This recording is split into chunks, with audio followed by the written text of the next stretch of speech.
could probably still do that. It's just, it would freak some people out. Hi, Josh. What up? What's up? Of course, you got like a mountain of shoes. You guys want to see? This is the really fun part. This is my God. This is my my office in my house. You know what's crazy is I don't care about shoes, but Matt right now probably just freaked out a little bit. That's something. You know, it's the benefit of living in Detroit and being able to. Dude, what's up? What's up, man? Fucking. Are you wearing a Vladi Divac shirt? I am. That's amazing. Straight vintage, baby. Mm. Sometimes I'll walk into Sean's places and it's the first thing I see is gold, and I must have just missed them because all those good shirts usually leave. The day I bought this, I also bought a Magic Johnson shirt, and that one's dope too. You got to be able to get it from one of the other ones. The one in LA, they're going to disappear like that, right? Oh, yeah. Have someone from Miami or wherever the other ones are, New York. Yeah. But you get pretty lucky if you talk to Sean because he's always all over the map and everyone's trying to get a hold of him. So I would imagine. When he texts back, I'm pretty pumped. So what's up, man? Welcome to Bad News. Yeah, man. Thank you very much. Dude, congrats. Thanks for taking the time. No, of course. Thank you so much. How's everything been going with you're the first person we've actually interviewed or are interviewing with COVID. Like not you personally, but like quarantine lockdown. Yeah. I mean, I'm used to it. I haven't left my house in a while, but it's fine, right? I mean, we have an online business, so we get, there's not a whole lot that changes. Obviously, I'm not traveling. I'm not, but otherwise, like, business is good. I work from home, so we're good, man. Like, I get to hang out with my family. I get to be in this room, so. I feel like Matt and I wish we could all just stay at home now and just work from home. I feel like you get more done being at home than in your little cube or your little office. With me, you've been to our office. You just walk around in circles at the hotel all day. Yeah, I bet. But I do miss being at the hotel, and now I'm on the corporate side, and I don't know how much I'm gonna like that. So, do you is the hotel just completely shut down, or have you guys? Yeah. So we're Vegas is shut down. Like it looks like zombie land. Crazy. I was just telling Kayla before you joined, I was like, it reminds me when Revoke first moved to Detroit. I remember it was like still like everyone was still unsure of what was going on. And I was like, man, there's potential here, but it's still a little scary. Vegas has never really experienced that. And now I think they're like, man, what are we coming back to when we open? Because all the hotels are not opening at once. That's not happening because you don't know what's going to happen. Everything has to be at 50% occupancy. There's a lot of rules. Everyone's got to wear masks. And, that's people that work for us. Well, each table, for let's say blackjack, you can only have 3 people per table. That like takes the fun away from like at what Las Vegas has. You want to high five a stranger, right? Like, cause that's what it's all about. That's never happening again. The body temperature as you walk in, if you ran to the casino, your temperature is probably going to be high, and they're going to probably tell you like, come back in 30 minutes so we could retake your temperature. Yeah. Before something bad goes down. Yeah, especially being in the desert. Crazy. It's always going to be degrees. People are just going to be hot. It's going to be crazy. So Palms won't make the first phase. It'll be Red Rock, Green Valley Ranch, Palace Station for us, and then a few of our other little spots. And then I think MGM's only opening like New York, and Bellagio. And then Wynn will only, I think, open one tower, not both. And you can't have the whole towers open. It's sad. It's sad that it's coming to this because a lot of people are losing a lot of money, and obviously it's going to be a few 100,000 people out of a job soon, and that is very scary for the city, because that's how the city lives off of hotels. But how is it? But like on the flip side, how's the StockX side, business side since quarantine lockdown? Like we're up is like people. People are buying. Yeah, I mean we're so lucky to be in a 100% online business. Initially the gut was like, all right, like sneakers are clearly not a necessity, expecting a slowdown, like really worried about it. But the reality was that so much of the business is you just have people at home that are shopping, that are online shopping now. And so that offsets whatever people were not buying and selling. And so it's been good. Also, there's so many of our big buyers and our big sellers their businesses of themselves. So they're buying and selling shoes to put money on their table and put food on their table. Yeah. Right. So, they're still, trying to operate their businesses. So honestly, it's been really good. I'm, sort of like cross my fingers, and don't know like how it's going to change as the economy gets worse and worse and more people are out of jobs, across the world. But so far so good. Right. And our big thing was, we physically authenticate all the shoes. So we have these big 6 authentication centers that are these big 30,000 square foot warehouses. There's 4 in the States and 2 in Europe. And that people are still having to go to these authentication centers every day. So we had to change everything about how they're run in terms of, social distancing and all of that. But fortunately we were able to do that. We were able to work through that and still running. So, wow. I want to circle back on that, but let's because I think our listeners are, obviously we have our fair share of, kids that know exactly who you are, but let's pretend like we don't have that. And let's give everyone like a background of how you started, where you grew up. Did you go to college? Did you finish high school? Did you finish middle school? Are you a family man or are you not? So answer now. Yes, sir. My name is Josh Luber. I'm one of the co-founders of StockX. StockX is now 5.5 years old. 4.5 years old since we launched, but we've been working on this thing for about 5 years. And one of my co-founders is a guy named Dan Gilbert. And Dan Gilbert is the owner of the Cleveland Cavaliers, Quicken Loans, and actually about 130 other companies in pretty much the entire city of Detroit, which is why I live in Detroit.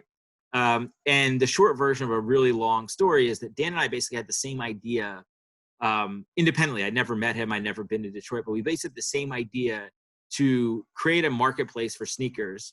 We're, essentially an evolution of eBay. We just connect buyers and sellers who want to buy or sell sneakers, but leverage the way the stock market works in order of how we connect buyers and sellers. And there's a lot of nuance to that, and happy to go into as much detail as you guys want. But like at the core, it's around this idea of just understanding like what is a true market price for this pair of sneakers? What's a fair price for it? And everybody can get behind that as an important concept and understand why that's important. And if you think about what a stock market is, a stock market is just this giant price guide. And all it does is tell you at any given moment what's the fair price for a share of Nike stock. And so at every step in everything we've ever done, we've always just tried to copy the stock market. We didn't make any of this up. We really didn't. And it's worked, and it's worked really well. The stock market has been the most efficient form of commerce for 200 years. And so we've built that marketplace around it. But, for me, I've collected sneakers all my life. I'm 42. I have the exact same story as every other 42-year-old sneakerhead. I grew up playing basketball and Jordan played. I always wanted Air Jordans. My mother would never buy me Air Jordans. As soon as I got some money, like we all have the exact same story, You're not getting those and shoes. Oh yeah, like 1,000%, right? Like, almost so it's almost cliche, but it's really true. And so I've started and run 3 other startups, and none of them had anything to do with sneakers, almost intentionally so, almost like intentionally separating, business and pleasure in my life. And it wasn't until the 4th startup when I finally did a sneaker related business that it became, really, really big and really successful. But, quickly, I grew up in Philly. I went to Emory undergrad in Atlanta. I went to Emory for grad school. I was a JD MBA at Emory. So I spent a lot of time and money there.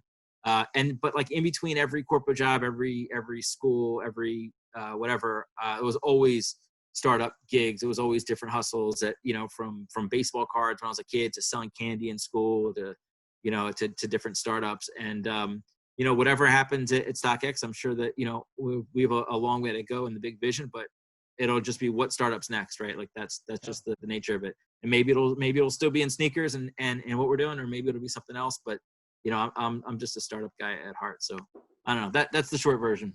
Yeah, that's awesome. Like a huge portion of Bad News is about, the ups and downs and how people got from point A to point B.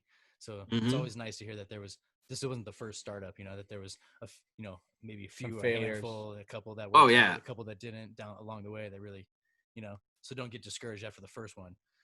No way, man. I mean, this is like the like most typical overnight success, 22 years in the making, of like, every startup that failed and money lost and investors' money lost. And, you know, and living through. I started my first startup when I was single. My second when I was married with no kids. My third one I was married with one kid. My fourth one was married with two kids. Right. So every time your risk profile changes, how you're going to pay your bills changes.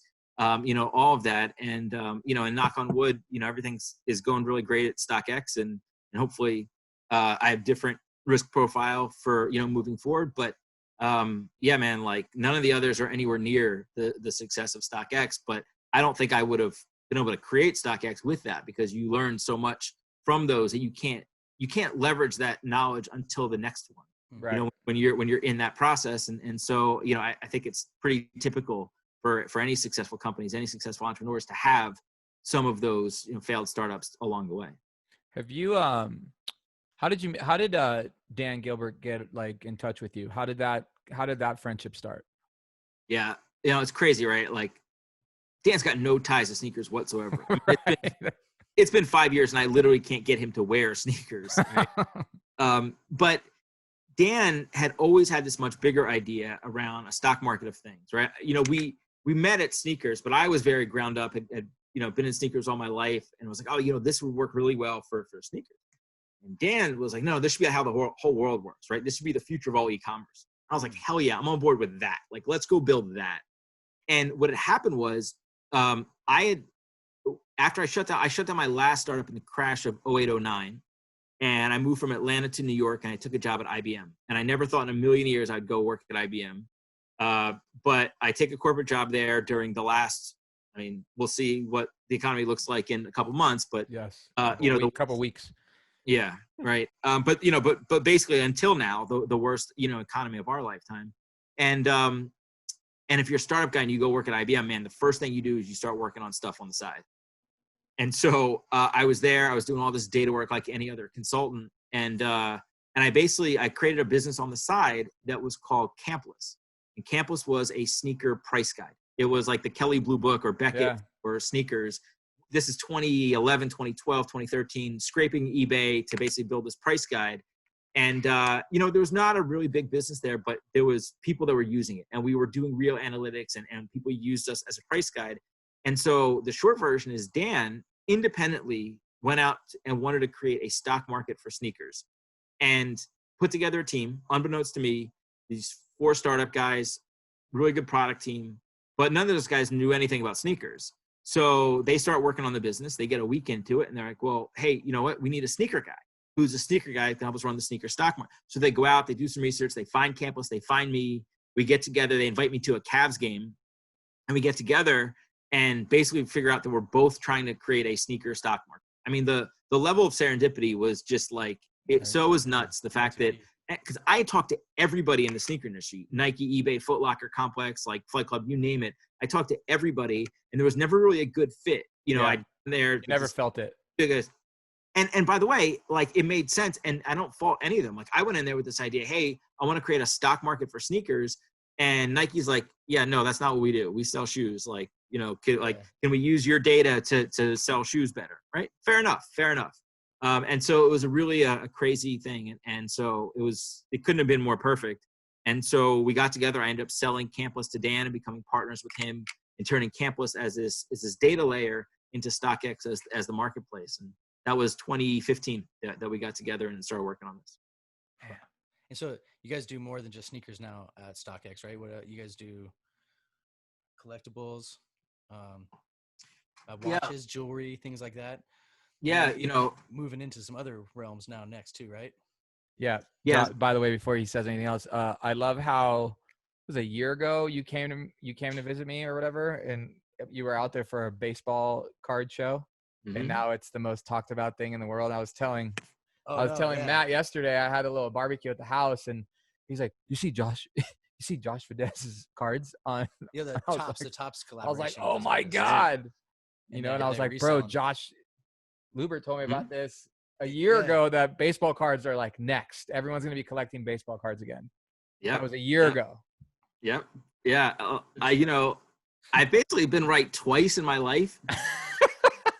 I was right about sneakers, and I was right about baseball cards, and that's about it. You know, so you don't need anything else. Yeah. Baseball cards are absolutely next, and I still think we're only at the precipice of it. And the Topps project is awesome, and I think it's done a great job of really bringing together these cultures of like, you know, you have the whatever, call it sneaker, street, or fashion, whatever art is like going on here, and all of the people that are in that all collected cards when we were kids. Yeah. And so, right. So the fact that like they asked Josh and Ben and Don and all these guys to design cards, like I know every one of them was like, hell yeah, I'm going to go design, like, of course. And so, you know, it's just one part of that convergence. But like, if you think about it, man, like we treat all these other products, sneakers, streetwear, watches, handbags, collectibles, we treat all of them as assets in this stock market of things model. But trading cards actually are assets. Trading cards actually are, you know, investable assets that are as good as investing in, as opposed to stocks or bonds or anything else. And the whole market is in the process of blowing up. Every day, I wish I spent like $500,000 yesterday on cards that have just been like going through the roof. And I still think we're at the beginning of it. So it's super exciting. I spend a lot of my time now at StockX on the trading card part of the business, which is still super tiny and super nascent compared to sneakers and streetwear and everything else. But it is definitely the convergence is happening, and the Topps project is a perfect example.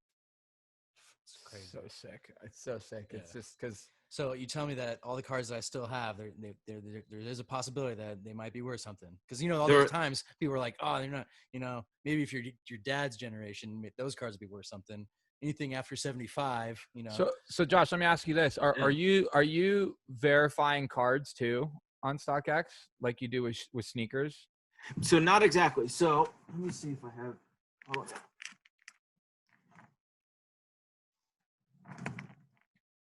So cards, right? The reason, one of the main reasons that cards have blown up is there's grading companies that you send their card, and you know, this is one that's called BGS, and you send it, and they send it back in this you know, very solid plastic case, and it's got a grade on there that says a 9.5. And so now this becomes an asset, right? You know that a BGS 9.5 is 9.5. You don't have to see the card. You don't have to trust me that it's in good condition. You don't have to examine it, and it becomes, you know, super liquid to be able to sell it. So so we don't have to authenticate cards or grade cards or anything the way that we do for sneakers, because there is a industry standard. So what we do is we're making sure that it's the right card, it's the right grade it's supposed to be, it hasn't been tampered with, it's not a fake case. But other than that, you know, we don't have to do nearly the same amount of work we have to do in all the other categories. So it's one of the other reasons that, you know, it starts to grow that much faster, because you have this industry standard grading. Right. Let's when did you start the authenticity? I always got to slow that down so I say it right. Like, at what point was that like a light bulb for you to be like, was it from day one or not? Was that a big problem originally too, where there were like a lot of fakes and like, you know, knockoffs coming through? Yeah, look, you know, I think everyone who's been, you know, buying and selling sneakers long enough has got at some point and got a fake pair of shoes on eBay at some point. You know, I know I certainly did. And so that's part of it. For sure, there's a lot of value in the fact that we authenticate shoes. There's tremendous value when you buy a pair of shoes on StockX, knowing you're not going to get a fake pair of shoes. But it's a little bit of a red herring. You know, for us, the reason that we authenticate is because it standardizes the card. It standardizes the shoe so that you can use this stock market model, right? It all goes into standardization. For cards, they already are standardized, and that's why it's a really big, important thing. So for us, we knew that we would authenticate on day one. It was going to be part of it. All the question was, you know, how do we train authenticators? How do we, you know, create this process? Because Sneaker Authenticator, the job didn't exist when we started this in 2015. I mean, we basically created the career and figured out how to train authenticators and created training materials and training classes and mentorship and hierarchy and all sorts of things that you do to be able to train that. And now we have, you know, over 100 sneaker authenticators that work for StockX. And so it's an important part. But when Nike and Adidas put a chip in every shoe, which at some point will happen, and every kid with an app will be able to authenticate it, that's awesome. And we'll be happy to see that happen. We'll still stand in the middle of that transaction. We'll still have our authentication centers to check, just like we do for cards, that it's the right shoe, it's the right condition, it's the right box, all the other parts of it besides just fake or real. Man, that's crazy. It's amazing. I'm like, so like, my head's like spinning a million miles an hour because I'm like, So I read somewhere once though that when you were a kid, you started collecting shoes at like 7 or 8 years old. Was that just out of you just didn't want to let them go, or did you already have like you already saw the future that I they love the were going Reebok to be pumps. something Yeah. valuable to it? Because I had shoes as a child, like, you know, I'd burn through. I had all the new, you know, the pump, the Nike, the whatever, the Pippin, and I'd just trash them and throw them away. I never Yeah. in my head was like, I should save this, or Well, My mom would make me wear shoes till there was holes in them. yeah. yeah. Well, but to be clear, right, like the ones that I have from that age and that era look like that. I mean, Yeah. they're Okay, cool. right, and holes in them. It's not like I was saving in good condition. I just love sneakers, and I was only getting, you know, one pair a year max. So I just didn't want to let them go, right? I just wanted to always have them. And then all of a sudden, you know, you get to high school and you're like, holy crap, I have 40 pairs of shoes in my closet and they're all beat up, but like I would just never throw them away. So Yeah, can't let them go. Sentimental value. Yeah. What do you think's next for StockX? Like, what are some projects you can talk about? Obviously, I'm sure there's a lot on the board, but where do you see this next year with, you know, a lot of things have shifted. So what do you think? Yeah. So, you know, the two things I spend most of my time on, one are cards, which we've talked about a little bit. The other is what we call IPOs, or initial product offering. And so this is when a brand will release products directly onto StockX. Right? So the core business of StockX is we're a secondary market. We're an evolution of eBay. We connect buyers and sellers. We're not selling anything. But 3 weeks ago now, beginning of May, we did an IPO with New Balance, and it was a collaboration with New Balance and No Vacancy In, and it was an IPO. They released it on StockX, and when we do an IPO, there is no retail price, right? We're letting the market set the price for these shoes in the same way that an IPO of actual stocks, it would be market pricing. There's no retail price for a share of stock. There's just the market price. And it's a major shift from the way that any other products are sold, right? Every product has a retail price. And this idea, again, like I mentioned before, all we've done is just copy how the stock market works. Was, you know, how does the stock market come to an efficient, fair price for any asset? And in this case, a pair of shoes. And so that's what you'll see. I think a lot more for the rest of this year is us doing more releases with brands, and starting to really blur the line between what is retail and what is resale. You know, in the same way that we're already blurring the lines between streetwear and high fashion, Right. and sneakers and work gear. You know, I don't even know what the name of the industry is anymore, because it's sneakers, streetwear, fashion, art, music, All together. like Yeah. You know, and you know, I hesitate to use the word culture, right? But like, what is it that is all of these things? And now, by the way, I think baseball cards are becoming part of that as well. And that convergence is breaking down everywhere, because at the core, that kid just wants the product.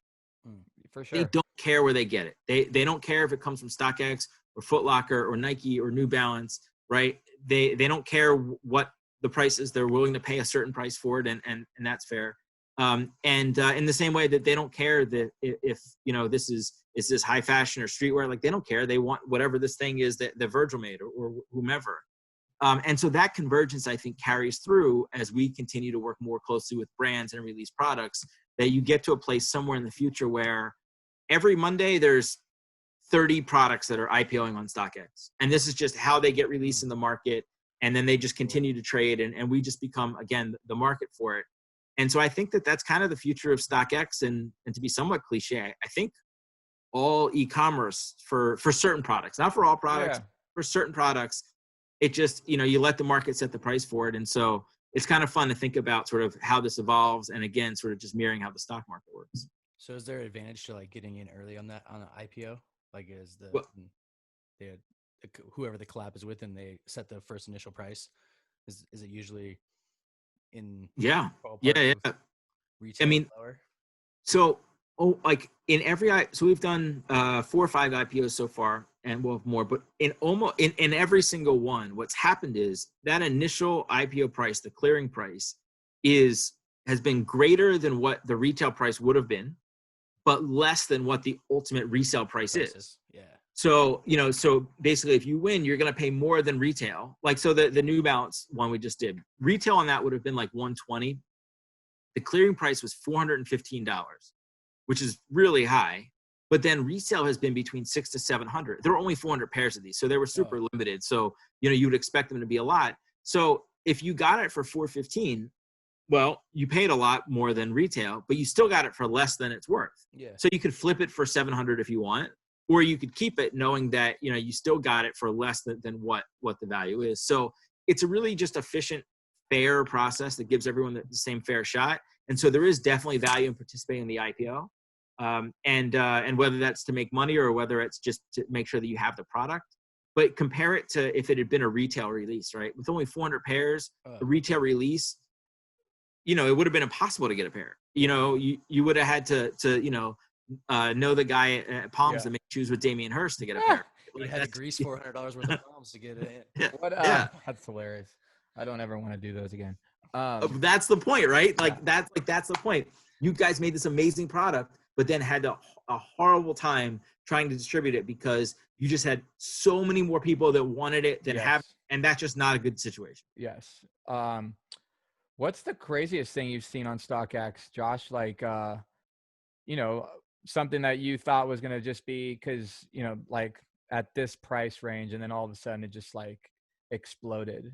It's out there so everyone can see it. So it's like, what was, I'm sure you have some stories, Yeah, I mean, look, for sure, I've long since passed the point where I know what every product is doing on the site, right? As we have, I don't know, 70, 80,000 products on the site. But there's one in particular do you remember when the second Mars Yard shoe came out? The second Mars Yard shoe came out, and because it was the second one, everyone's like, okay, like it was like $500, $600, and no one thought too much. And then all of a sudden, like overnight, it was like $2,000. Oh wow! And I happened to have bought it personally at right when I reselled it at $500-$600 because I couldn't get a pair when they released. And the thing's just been going nonstop straight up. And it's one of those things that we don't see that happen a lot. Usually what happens is like that resale price starts really high and then we'll just kind of slowly go down a little bit and then slowly go back up a little bit. But like rarely do you have something that it resells and then just like goes like straight up. And I feel like that's just a really good example of just like a supply and demand driven shoe. It was different. It was cool. People wanted it. And all of a sudden, like everybody flocked and the thing just exploded. Same thing with all the first Virgil shoes. Right. First 10. Yeah, first 10. Like if you wanted a pair, like you had to get it right in because they're not ever releasing. Yeah. They're going to keep going up and stuff like that. Do you, and stupid question, but I'm sure kids are going to want to know, like, do you know at all times when there's a release, how many people are on your site? How many people bidding and all that? Yeah. I mean, we have to be able to have enough server capacity to manage it. When you guys watched The Last Dance? Of course, I was going to talk about that next. Yeah. So during the first 2 episodes, when Nike did that quick drop, they did, the site almost crashed. I mean, basically everybody in the world was watching, the doc. Nike dropped a shoe. Everybody went there to either buy it, find out when the last time they released that shoe was, everything else. And that's a really good example of kind of the power of StockX being that source to figure out what something's worth, when's it available, everything else.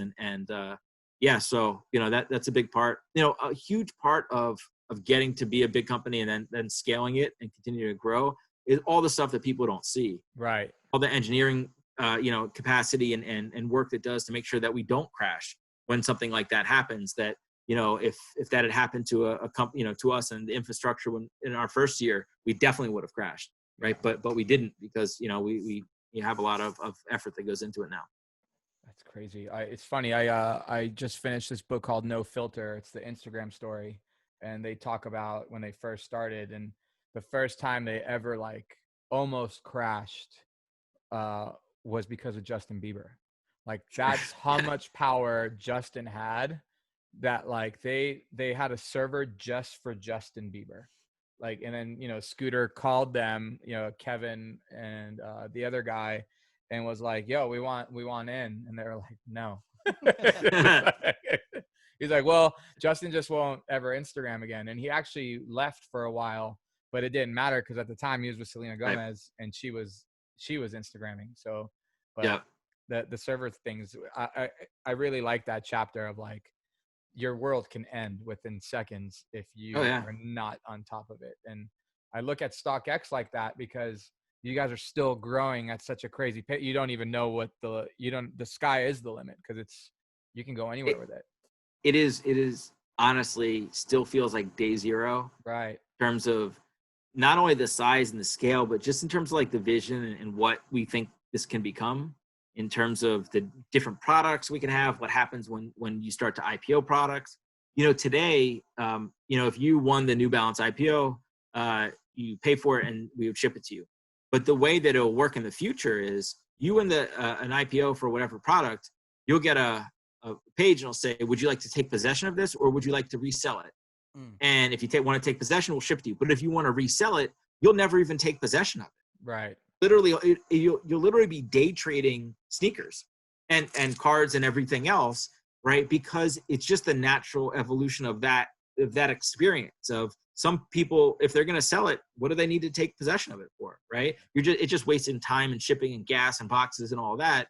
And so you facilitate that. Well, then after that, then you get into futures and shorts and indices and fractional shares and all the things that happen in the actual stock market. They're all part of this because these are all assets that have real value that you can do those things on it. And again, you know, this is, you know, years away or who knows how, but it's not today, but that's okay. Right. But that's the vision. And when you look through, and so, you know, today we have to make sure that the next time Nike drops a shoe that we don't crash and can service those customers. And like, that's the most important thing. But in terms of the vision and where this can go, like it's still, I mean, it's really, really early. Wow. Have you guys like fully gone full throttle into art? Like art, like, you know what I mean? Like I see StockX, like, because you surround yourself with the right people as well. I see you guys becoming on a level of like a Sotheby's, but like for the new generation, you know, have you thought about that? Yeah, I appreciate that. I mean, look, you understand the art world as well as anyone. Today we're just scratching the surface, right? It's barely art. It's collectibles. It's, you know, it's Cause and Bear Brick, and we have some stuff. We have some Daniel Arsham editions. We have some of the Cause pieces that are a little bit more expensive, but you know, but we really have not ventured too far down that path. We don't do prints, you know, we don't. And part of it is just that because we have this unique model where we sit in the middle of every transaction, you know, to do prints, we would have to have clean rooms set up all over the place. We would have to have just different levels of packaging. We'd have to have different levels of authentication to be able to do that.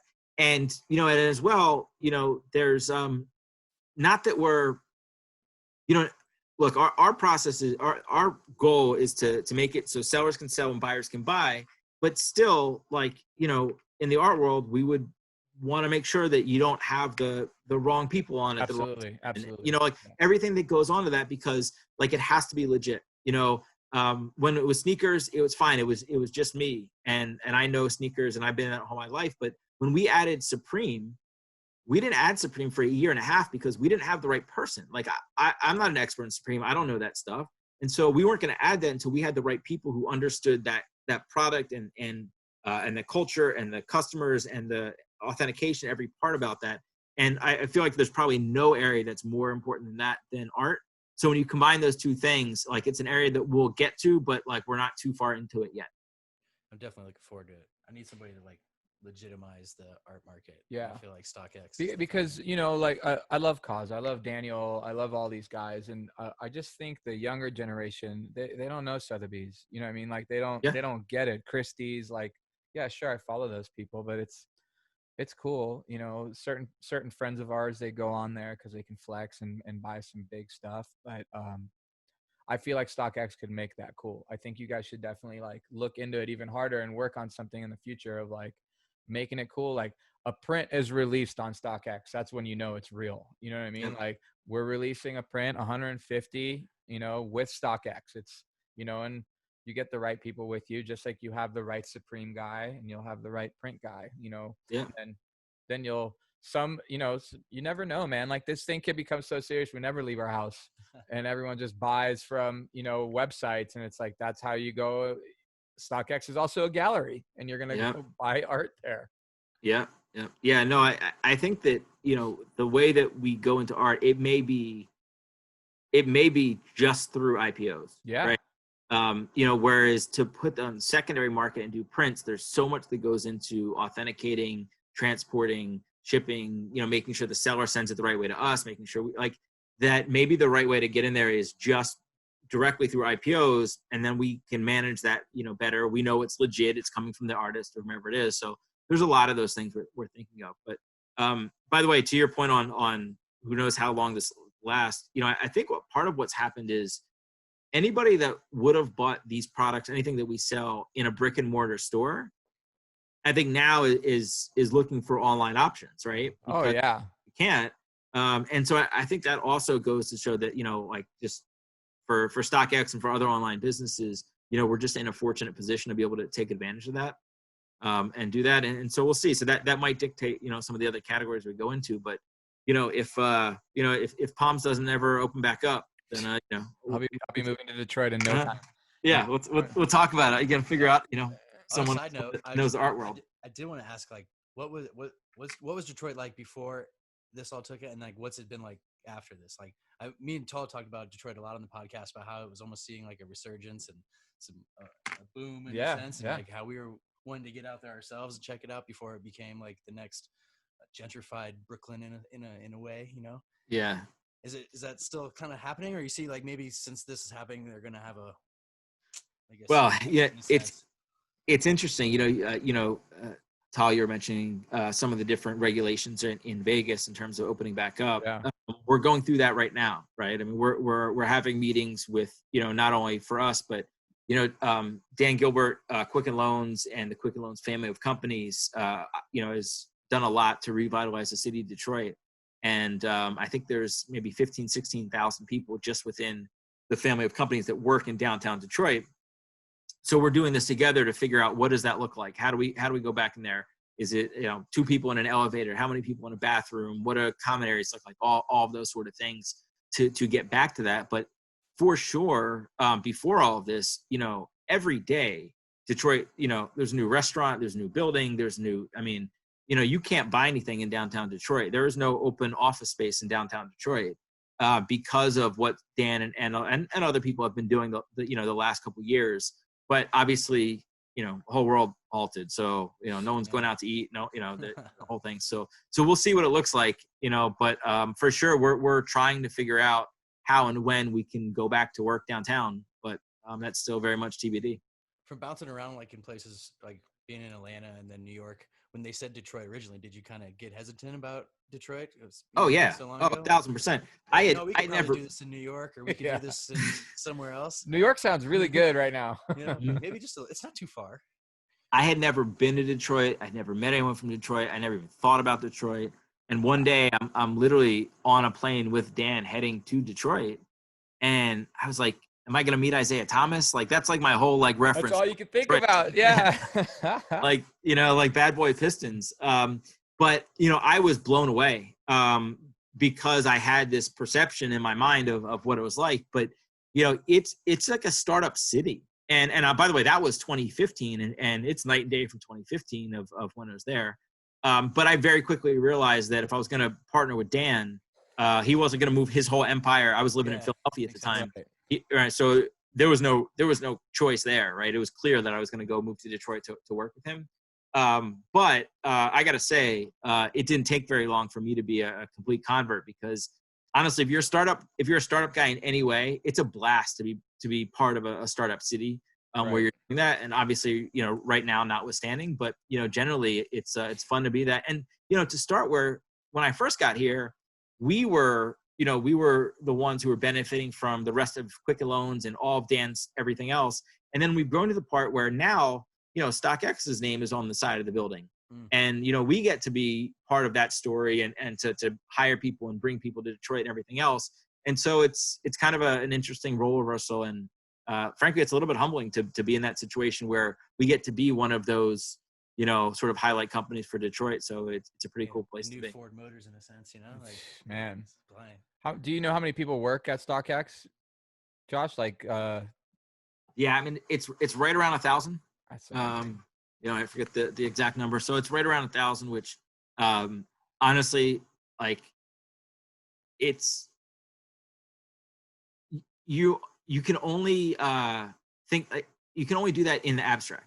For Like sure. 1,000 people doesn't exist in reality, right? Like I go to work, you know, you're around the same 20 or 30 people, whatever, that sit near you and you have meetings with. But like, you know, when you think about it, or when we try to have, you know, all company meetings, or now all company Zoom meetings, and bring people together, it's just, it's a really like mind-boggling thing. Man. I was just wondering, because I'm looking at all the shoes behind you. There's like, is there still like a crazy like thing for like Yeezys and like, you know, Jordans, and obviously from The Last Dance, that kind of probably gave it the biggest boost of all time.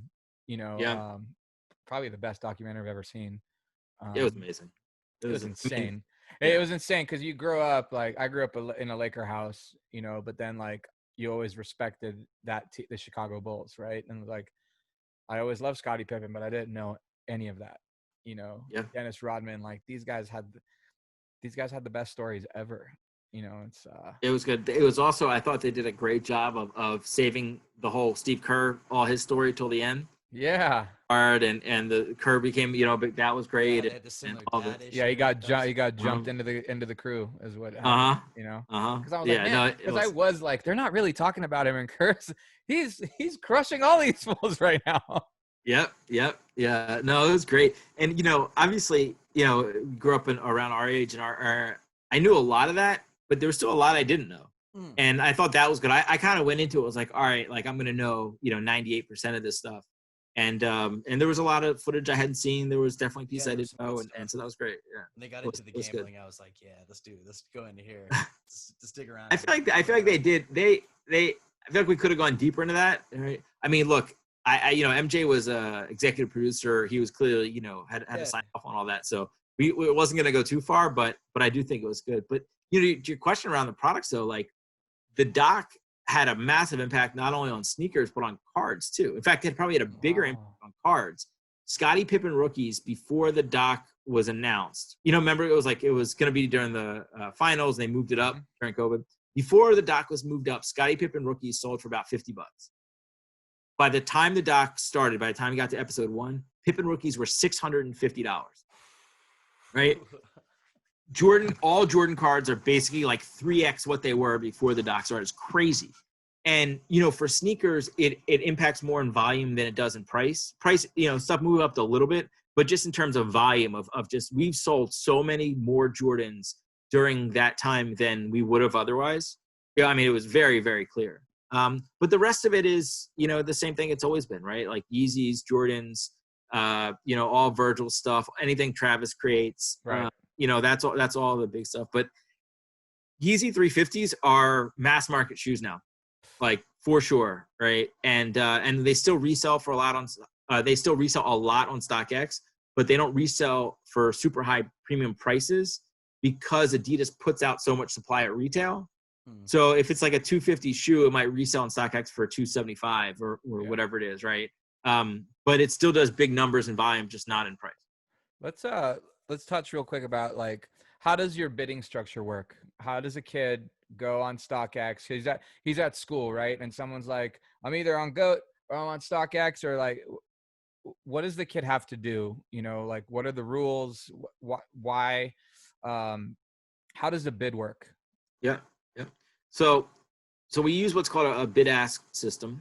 And again, just copying how the stock market works. Yep. And we struggled a lot in the very beginning with, do we use the words bid-ask? Like a bid and ask, like that's not normal nomenclature for anyone buying and selling sneakers, right? And in fact, a lot of times an ask is super confusing. Like, does that mean I'm asking to buy it or I'm asking to sell it? An ask is a listing for sale. So it means you're asking this price to sell it. And ultimately we decided that we wanted to own everything around the stock market idea and the concept. And we said, you know what, like we'll just deal with it. We will figure out how to communicate to people. But what happened really quickly was it didn't matter, because the kid wants the shoe, right? And whether we called her a bid or an ask, whether who knows, it didn't matter what we did, the kid is going to figure out how to buy a pair of Jordans because he wants a pair of Jordans, or buy a pair of Yeezys, or whatever it is. Right. And we happened to launch the company at a really good time for that whole idea, because we launched the company in February of 2016. So Yeezys were a year old. There were only a handful of them. So they were still so coveted. I mean, if you can remember, remember what it was like back then, like every pair of Yeezys that came out was like the biggest deal in the world. So, we really benefited from that. And, the answer, to your question, I didn't answer it directly, right? It kind of didn't matter. Right. And it doesn't matter. Like, people will figure out. The short version is that, you go on StockX, you can buy, there's a price right there. You can buy it if you want, or if that price you think is too high, you can place a bid for less than that. And then, a seller might accept that bid and sell it to you for less. So it's basically a question of, do you want it right now, or do you want to try to negotiate and get it for cheaper? And we found it's about 50-50 in terms of people that will buy it right now versus place a bid. And that's okay, right? So you can decide what you want to do to get a fair price, what you're willing to pay for it. But, look, it's either because we did a good job in the UI and UX and all design, or maybe it's in spite of it, because the kid will find a way to buy a pair of Yeezys no matter what. No matter what. Yeah. And again, we're very fortunate to be able to sell, frankly, the most highly coveted product in the world. I don't think it's anyone to buy a Jordan or Yeezy or Supreme or Rolex or Louis Vuitton or, Cause. We get to draft off of these amazing brands that create that, and we just become the platform to buy or sell it. And it might be different if we were selling, I don't know, paper plates or soap or something, but we get to sell Jordan, so it's a pretty good place to be. Man, I tried to get the chunky dunks this morning, and as soon as Nike, the app, I never have no luck on that app, but as soon as I failed and didn't get accepted, I went to the StockX to see what they're already being sold for. I was like, oh man.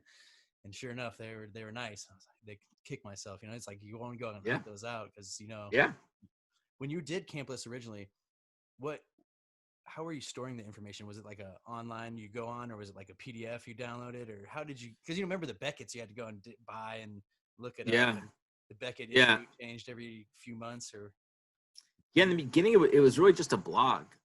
We just put up a blog that had prices, and I remember the first blog we put up. It was basically a PDF on a blog, and it was just a list of all these prices. And we'd calculated, I don't know, maybe about 400 or 500 pairs of shoes, and had done all this work behind the scenes to figure out what was the real price, and nobody cared. And I realized that anyone could just put a number on a blog, on a PDF. So why should they believe that this is real or matters?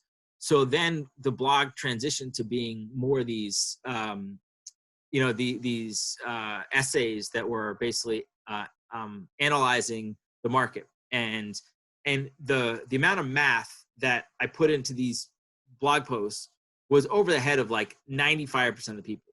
Even if they understood it, they didn't want to take the time to read a math textbook, right? But what it did was, it was like, well, damn, look at all this math. They must know what they're talking about, or these prices must be legit. And it helped verify that, okay, there's just real math being done. Solidified that it was that people could trust it. And that really helped move forward. And eventually we created a website, and eventually, we went down the path. But in the beginning, it was basically just a blog where we were writing about sneaker and sneaker data, which, didn't appeal to a lot of people. But for those people that cared about sneakers and data, they really, really loved it. And so it hit that really small Venn diagram overlap, and they helped propel us to that next level. Yeah, that's crazy. How's we're in quarantine now, but how's family life, Josh? Being such a successful company, you travel a lot because you and I are friends. So I always talk to you, and you're always somewhere else. You have a family. Does that get in the way? Obviously your family is your rock, and that's what you're working for. But how hard is it to?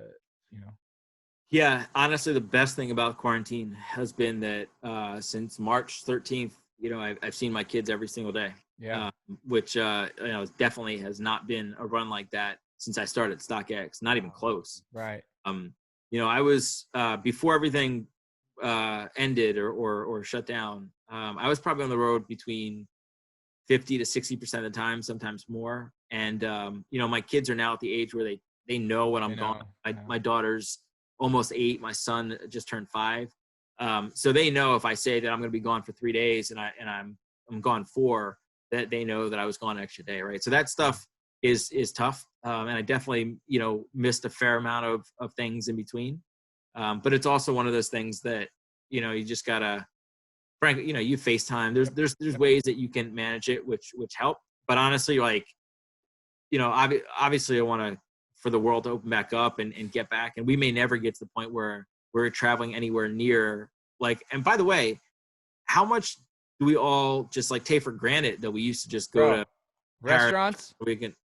Restaurants. I literally looked at my wife last time. Like, I can't eat at home anymore. Like, I can't wait to go to a steakhouse. I love cooking, but I go to restaurants. That's like a gift that we never even looked at as a gift. Going to a restaurant, like, I was eating at that steakhouse that you and I were at every day for the past 3 years, and I was getting sick of it. But now I'm like, oh my God, I miss that place so much, and I don't know. Like, I'm sitting here thinking like, man, like, what are these kids going to do, man? Like, everyone has to start a .com of some sort, because we're going to see empty shopping malls everywhere soon. I don't care what anyone says, man. Like 50% restaurants. I went to a restaurant the other day. I went downtown Vegas the other day. Some places are open. 50% doesn't look good. No. You know what I mean? Like, did you have to wear a mask when you're in the restaurant? So one of the restaurants I went to is a good little breakfast spot I go to. They made me wear a mask from the minute I got like to the front door. They're like, hey, you have to wear a mask until you get to your table. When you get to your table, you could take it off. And you just feel so weird. But I went to a bar. Believe it or not, there was a bar that's also a restaurant, because you can't just have bars open. You have to have food at your table while you're, drinking a beer or hard alcohol, whatever it is you're drinking. But they didn't make me wear a mask. I think people are just over it. I think at this point, people are on some, you know what? I'd rather just get it. I saw some crazy parties on World Star for Memorial Day weekend. Bro, it seemed like everyone was just out. Arizona, my brother Tav was just right after Tav and you talked, Josh. He went to Havasu. Like, you know what I mean? Like, he was like, I'll be on a boat. I'm safer there. It's fuck. People. Abby and I went to Malibu. I've been getting some dental work done, and we went to Malibu, and people are on the beach just like drinking rosé, like not caring. It's awesome being home. Don't get me wrong, because once we go to work, we're gonna be like, I'm gonna be home and chill. Bro, people are like, they've obviously never been to prison or jail, because like, in my head, I'm like, I've been to jail. This is way cooler. I think the big thing for me is going to be, even when we go back to work, it's fine, go downtown, but God, like all the like great places I used to get to travel to, like when am I going to go back to Japan? When am I going to go back to Paris? Like all these things that like at the time I totally took for granted. Dude, I was supposed to go to Detroit. I was like excited to come to Detroit and go on like a spraycation with some of my friends out there. Even when they open those places up, though, it's like we don't know what it's going to be like. Is it going to be worth it, like, to travel? There's like how many you're going to have to jump through to get into these places? The photos I see of airports. I saw LAX the other day. My friend Billy was going back to Hawaii, and he posted photos of LAX, man. When have we ever seen that place? Like, it just like the doors haven't even opened yet to this new airport. It was insane. I was like, this is crazy. I think the craziest thing taken for granted during this whole thing is the shipping. Amazon, we've been trying to, we had this initial setup at the studio, and then we made this an at-home studio. So grabbing all the pieces and finding everything on Amazon, and then having to wait, I'm so used to it being like, oh, I got Prime, it'll be here tomorrow. And then even with Prime, remember I was like, Prime it. He was like, I am. It's 2 weeks. It was so like, I just take that for so granted, like how fast you can get things. And then now it's like, man, not going to be able to get that. I can't go to a store, and I'm just going to have to wait. So like, I don't know. Hey guys, sorry to interrupt. Josh just has a meeting at 7, so maybe if you Perfect. could ask. No, we're wrapping it up. Okay. Thanks. We're wrapping it up. I guess my last question, Josh, would be, what do you look at it like? What's your definition of success? Yeah, that's a good question, man. It's changed so much from the evolution of StockX, but also from startup to startup and business to business. I think right now, StockX is still in the infancy in terms of what the vision is and what it's been. And so for sure, like, I'm not gonna deny that it's been very successful to date, but right now I'm really focused on what that next vision is. And we're in the middle of entering a new world. Who knows what that looks like? Who knows how that changes it? And so for StockX, that's right now sort of my vision for success. It's probably 2-3 steps away from what we see.